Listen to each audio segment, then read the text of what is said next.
panqueques, así que... Gracias, pero no tengo hambre.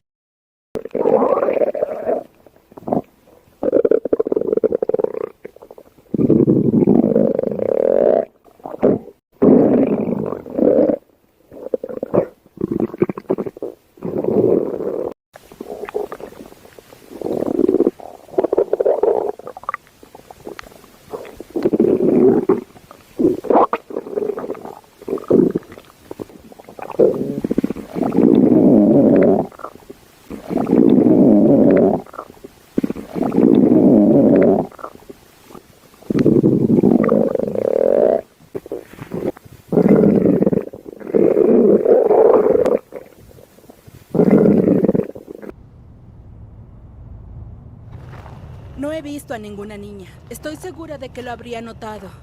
Pero solo trabajo